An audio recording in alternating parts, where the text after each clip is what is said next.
아가페 양대 귀한 찬양 감사드립니다. 오늘따라 더 은혜스러운 것 같습니다. 그동안 코로나가 장기화되면서 참 어려운 점이 많이 있었습니다. 우리의 일상생활에서도 어려운 점이 많이 있었고, 또 더불어서 교회 사역이나 또 여기 신앙생활에 있어서도 어려운 점이 참 많았는데, 특히나 개인적으로 이제 아이들을 생각하면 이 코로나 때문에 가장 아쉬웠던 점은 수련회를 제대로 못했다는 겁니다. 많이들 경험하셨겠지만 수련회가 은혜 받기 가장 좋은 시간이기 때문입니다. 집에서 좀 떨어져서 평소와 다르게 또 예배를 좀 드리면서 또 찬양도 더 깊게 하고 기도도 좀 빡세게 하고 또 말씀도 잘 들으면서 그 가운데서 예수님을 만나고 또 그 가운데서 은혜를 받고 신앙이 성장하고 성숙하는 시간이 바로 이 수련회이기 때문입니다. 그런데 코로나가 우리 아이들에게서 이 수련회에 은혜 받을 기회를 2년이나 빼앗고 말았습니다. 물론 수련회를 하긴 했지만 교회 안에서 그냥 이렇게 잠도 못 자고 이렇게 하게 되는 이런 일들이 있었는데, 바라기는 올 여름에는 모든 수련회가 정말 정상적으로 잘 진행돼서 아이들이 우리 기도원도 가고 또 교회에서 하룻밤 자면서 은혜도 받고 이런 일들이 있기를 학부모의 한 사람으로서 간절히 좀 바라고 있습니다. 수련회 이야기를 한 개 좀 더 말씀을 드리면, 교회 오래 다니신 분들은 이 수련회에 대한 추억이 아마 다들 있으실 겁니다. 수련회 때 은혜 받았던 이야기부터 수련회 마지막 날에 밤을 새면서 또 게임을 했던 그런 시간도 있고요. 또 수련회 하면 빼놓을 수 없는 시간이 있죠. 캠프파이어 이런 시간들도 있습니다. 아마 각자가 경험했던 수련회 추억들을 이야기해보라고 하면 아마 날이 새도록 아마 그렇게 많이 하실 수 있을 겁니다.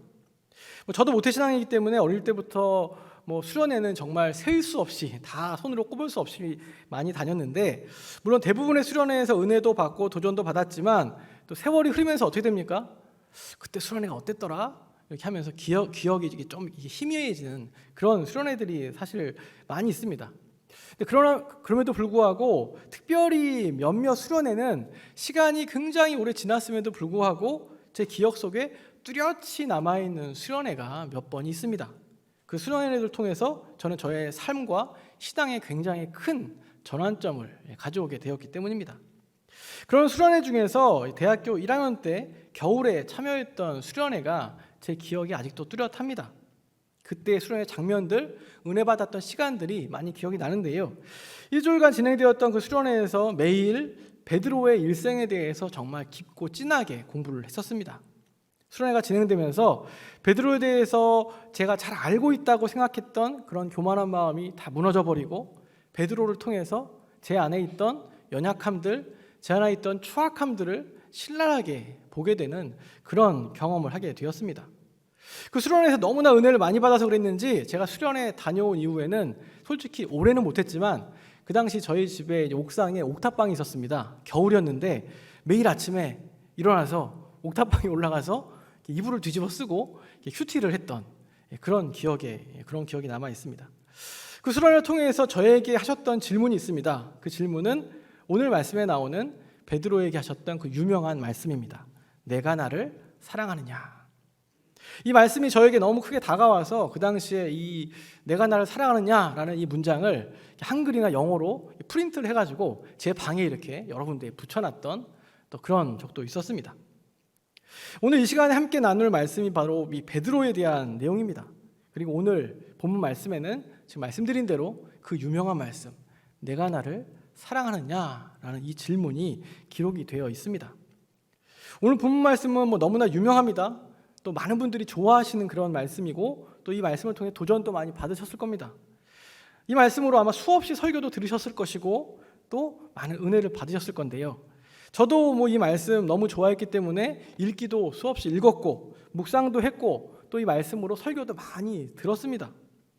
근데 얼마 전에 이 말씀을 읽는데 큰 기대를 하지 않고 그냥 쭉 읽어 나가는데 이전에 깨닫지 못했던 내용이 제 눈에 들어오게 되었습니다. 그리고 그 내용은 요즘 제가 고민하며 묵상하는 주제와 연결이 되었다는 것을 알게 되었고, 이 시간에는 개인적으로 깨달았던 그 내용을 함께 좀 말씀으로 나누려고 합니다. 사실 오늘 본문이 기록되어 있는 요한복음 21장은 요한복음 전체로 보면 내용상으로는 사실 빠져도 아무 상관이 없는 말씀입니다. 그래서 흔히들 이 요한복음 21장을 부록이라고 이렇게 얘기합니다. 부록이라고. 부록은 다 아시죠? 책 뒤에 제일 뒤에 이제 첨가되어 있는 내용입니다. 요한복음 실제적으로 20장에서 끝납니다. 20장 마지막 부분을 말씀을 보시면 아시겠지만 요한복음 20장에서 모든 내용이 일단락되는 것을 알 수 있습니다. 그런데 생이 얼마 남지 않은 노사도 이 요한은 이 요한복음을 집필하면서 20장에서 말씀을 끝내지 않고 이후에 한 장의 말씀을 더 추가했습니다. 흥미로운 건 추가된 내용의 주인공, 이 추가된 말씀의 내용의 주인공이 요한복음의 저자인 사도 요한 자신이 아니라 이미 세상을 떠난, 이미 순교했던 사도 베드로에 대한 내용이었습니다. 오늘 말씀은 다 아시겠지만 간략히 그래도 설명을 좀 드리겠습니다. 전체 이해를 위해서 21장 1절부터 말씀을 드리면요, 베드로는 다른 몇몇 제자와 함께 디베랴 호수에서 물고기를 잡고 있었습니다. 그러나 그날 밤 제자들은 아무것도 잡지 못하고 빈손으로 이제 돌아오게 되었는데, 그때 예수님께서 바닷가에 나타나셔서 그물을 오른편에 던지라고 말씀하십니다. 그 말씀대로 했더니 물고기가 그물이 찢어질 정도로 그물을 들 수 없을 정도로 그렇게 많이 잡히게 된 거죠. 베드로는 바닷가에 계신 분이 예수님이신 것을 알고 바다로 급히 뛰어들어 예수님을 만나러 갑니다. 베드로가 육지에 올라와 보니 예수님께서는 이미 숯불에 생선과 떡을 굽고 계셨습니다. 그리고 예수님과 제자들은 아주 묘한 분위기 속에서 함께 조반을 먹게 됩니다. 오늘 본문 15절은 그들이 조반을 먹은 후에라고 시작을 합니다. 이제 본격적으로 예수님과 베드로가 했던 그 유명한 대화가 시작이 됩니다. 이 대화 가운데서 예수님께서는 베드로에게 내가 나를 사랑하느냐라고 3번을 물으셨고, 예수님의 이 질문에 베드로는 내가 주님을 사랑하는 줄 주님께서 아시나이다 라고 대답을 합니다. 그리고 이 베드로의 대답을 들은 예수님께서는 2번은 베드로에게 내 양을 치라고 말씀하시고 또 한 번은 내 양을 먹이라고 말씀하십니다. 이 대화는 서로 주고받은 대화의 내용도 굉장히 중요합니다. 디테일하게 살펴보면 이것저것 말씀드릴 수 있지만 사실 이 대화에서 가장 중요한 포인트가 뭐냐면 이 대화를 하신 목적이 무엇이었냐 하는 겁니다. 예수님께서는 베드로와 이 대화를 하셨던 목적, 그 목적은 바로 베드로를 회복시키시기 위함이었습니다. 똑같은 질문을 3번이나 하신 건 베드로가 하는 대답을 믿으실 수 없어서가 아니었습니다. 아니면 베드로를 열받게 하고 골탕 먹이려고 하신 것도 아니었습니다. 똑같은 질문을 3번이나 하신 것은 바로 얼마 전에 베드로가 예수님을 3번이나 모른다고 부인하며 저주했던 그 사건을 기억하게 하시기 위함이었습니다. 숯불도 그렇습니다. 숯불 역시 어떻습니까? 그 숯불을 피워놓았다는 것은 베드로가 예수님을 부인하고 저주할 때 그날 밤 그 장소를 떠올리게 만드는 소재였습니다. 예수님께서는 베드로에게 지금 베드로의 현재 상태를 정확하게 직면하도록 이끄셨던 겁니다. 오늘 보면 바로 앞절인 요한복음 21장 14절에 보시면 중요한 말씀이 나오는데요. 14절을 제가 읽어보겠습니다. 이것은 예수께서 죽은 자 가운데서 살아나신 후에 3번째로 제자들에게 나타나신 것이라. 아멘. 예수님은 이미 부활하셨습니다. 승천하시기 전 40일 동안 제자들과 여러 차례 만나 주셨습니다. 그리고 오늘 말씀은 제자들과 부활하신 예수님이 3번째로 만났던 날입니다. 그런데 3번이나 부활하신 예수님과 만났음에도 불구하고 예수님을 대하는 이 베드로의 모습은 여전히 어색함이 느껴집니다. 베드로는 자신이 예수님을 3번이나 부인하고 저주했다는 그 사실 때문에 부활하신 예수님을 제대로 대면할 수 없었습니다.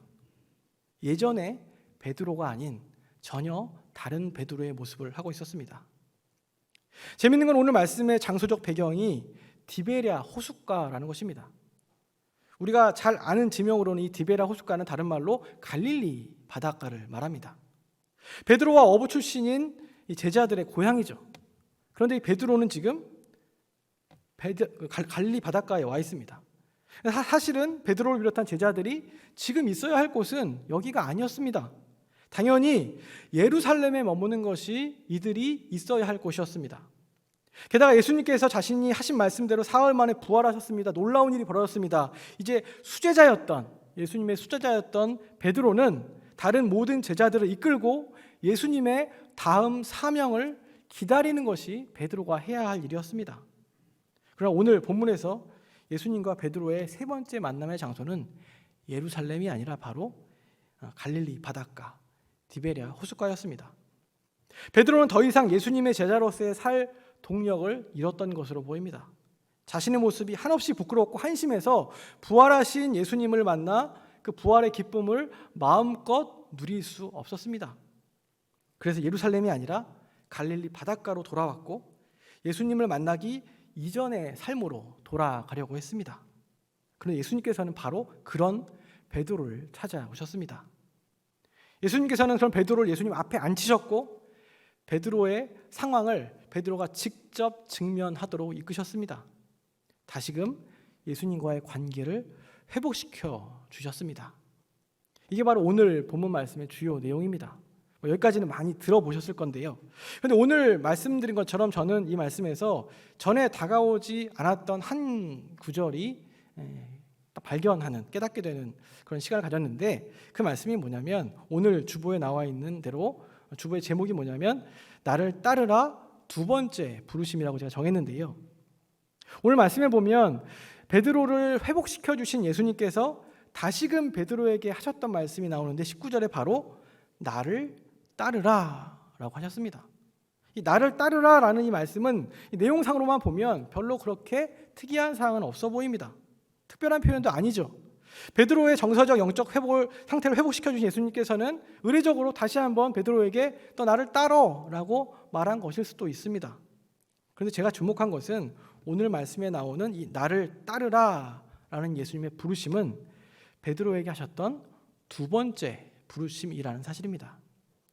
예수님께서는 공생애를 시작하시면서 제자들을 부르셨습니다. 그리고 그때에도 베드로를 비롯한 제자들을 향해서 나를 따르라 라고 말씀하셨습니다. 제자들은 자신들의 일상과 생업을 버려두고 예수님을 쫓았습니다. 그리고 오늘 본문에서 부활하신 예수님께서는 영적 침체에 빠져 있던 베드로를 회복시켜 주시면서 다시 한번 하신 말씀이 나를 따르라 라는 말씀이었습니다. 두 번째 부르심입니다. 이 시간 베드로가 경험한 두 번의 부르심에 대해서 좀 더 말씀을 나누려고 하는데요.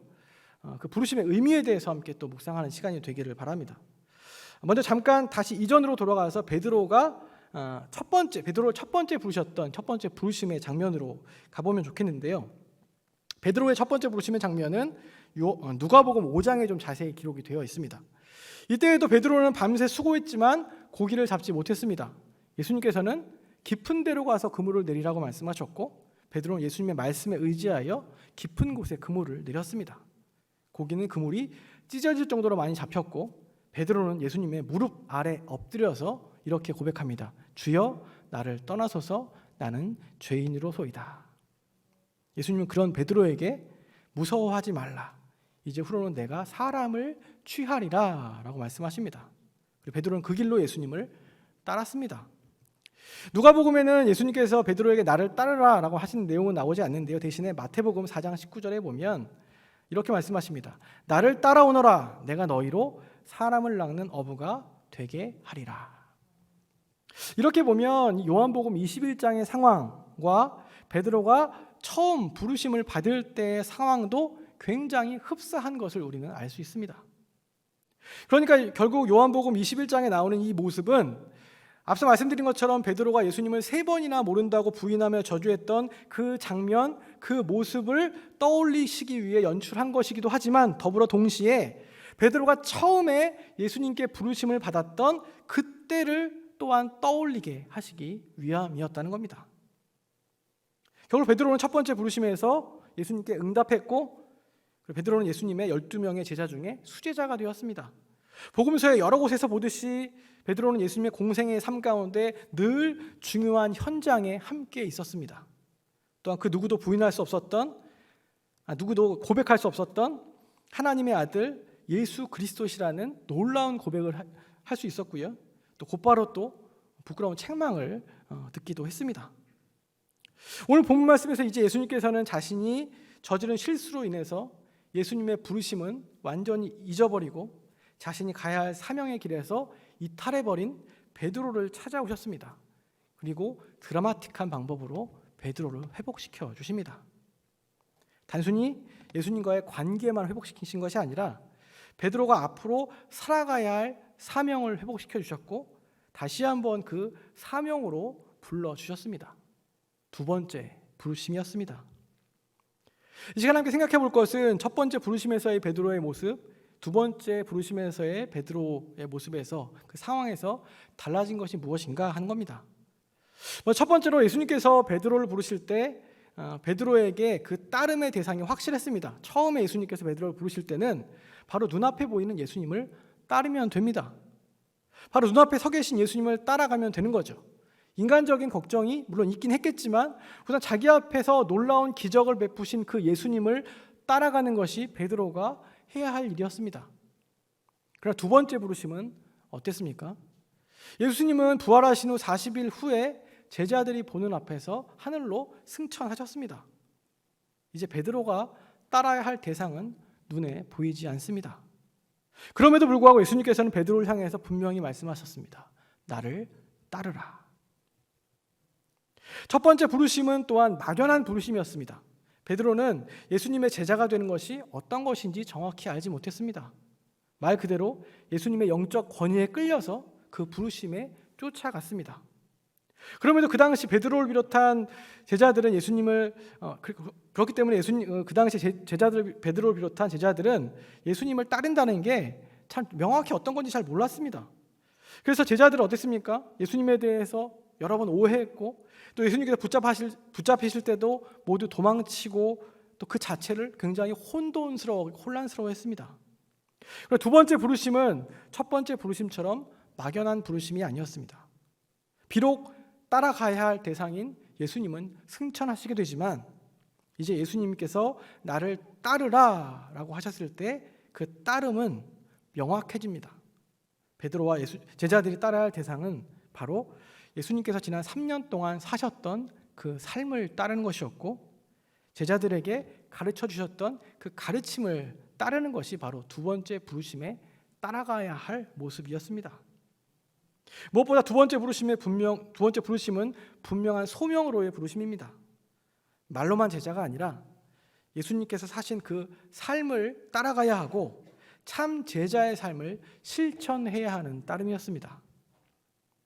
또한 첫 번째 부르심과 두 번째 부르심에는 차이가 또한 있는데 첫 번째 부르심에서 베드로에게 다른 제자들도 굉장히 중요했습니다. 첫 번째 부르심에서는 다른 제자들은 어떠한 것인가, 다른 제자들은 어떤 모습인가도 중요했다는 거죠. 그래서 제자들은 어땠습니까? 3년 동안 서로 누가 더 위인가, 누가 더 예수님의 오른팔인지 왼팔인지를 따지고 논쟁했습니다. 예수님을 따른다고 했지만 그 따름은 상대적인 따름이었고 다른 사람들과 다른 제자들과 비교하는 따름이었습니다. 그러나 이제 베드로가 두 번째 부르심에 응답하게 되는 따름은 예수님과 베드로 사이에 그 누구도 낄 수 없는 절대적인 따름이었습니다. 예수님과 베드로 둘만의 관계에서의 부르심과 따름이었다는 겁니다. 그래서 오늘 보면 바로 뒤에 읽진 않았지만 어떤 내용이 나옵니까? 베드로가 요한에 대해서 그럼 저 요한은 어떻게 됩니까? 라고 묻자 예수님께서 뭐라고 말씀하십니까? 너 다른 사람 신경 쓰지 마. 그냥 너는 나만 따라와 라고 말씀하셨습니다. 오늘 본문 말씀에 또한 한 가지 특이한 점이 있는데요. 그게 뭐냐면 첫 번째 부르심에서는 베드로가 어떻게 했는지 어떻게 따랐는지 이미 살펴보신 대로 잘 알고 있습니다. 그물을 버려두고 예수님을 따르는 것으로 베드로는 그 부르심에 응답했습니다. 그러나 두 번째 부르심에 대해서 베드로가 어떻게 응답했는지 오늘 본문에는 나와 있지 않습니다. 딱히 기록이 되어 있지 않습니다. 물론 우리는 그 이후에 베드로가 어떤 삶을 살았는지 너무나 잘 알고 있죠. 그리고 요한복음을 처음 받아들고 있는 독자들 역시 그 사실을 다 알고 있었습니다.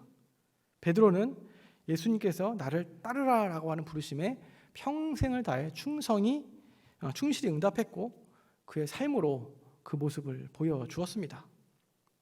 그럼에도 저는 예수님의 부르심에 대한 이 베드로의 응답이 오늘 요한복음 21장에 기록되지 않은 것에 대해서 질문을 좀 해보게 되었습니다.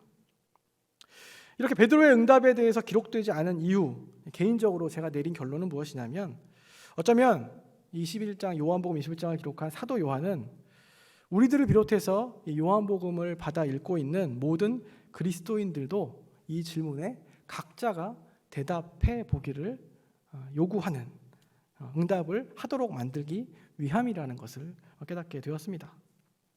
예수님께서는 저와 여러분들을 향해서 동일하게 나를 따르라 라고 말씀하십니다. 근데 우리가 명심해야 할 것은 요한복음 21장의 이 부르심은 첫 번째 부르심이 아니라 두 번째 부르심이었다는 사실을 기억해야 합니다. 이제 오늘 말씀을 우리에게 적용해 보겠습니다. 지금 이 자리에 함께 예배드리시는 성도 여러분들은 모두 다 사실 첫 번째 부르심에는 다 응답하신 분들입니다. 왜냐하면 첫 번째 부르심에 응답하지 않고는 이 자리에 올 수 없기 때문입니다. 그렇다면 각자에게 질문해 보십시오. 예수님의 두 번째 부르심에 나는 어떤 응답을 하고 있는가? 예수님의 부르심은 첫 번째로 한 번으로 끝나지 않습니다. 베드로를 회복시키신 후에 그의 사명으로 부르신 두 번째 부르심으로 베드로를 이끌어 주셨고요. 이 두 번째 부르심은 앞서 말씀드린 대로 예수님의 삶과 가르침으로의 부르심입니다. 한마디로 복음을 살아내는 예수님의 제자로서의 부르심을 의미합니다. 예수님께서는 우리들을 향해서도 이 두 번째 부르심으로 부르십니다. 그리고 그 응답을 요청하고 계십니다. 예수님의 이 두 번째 부르심은 또한 한 번으로 끝나지 않습니다.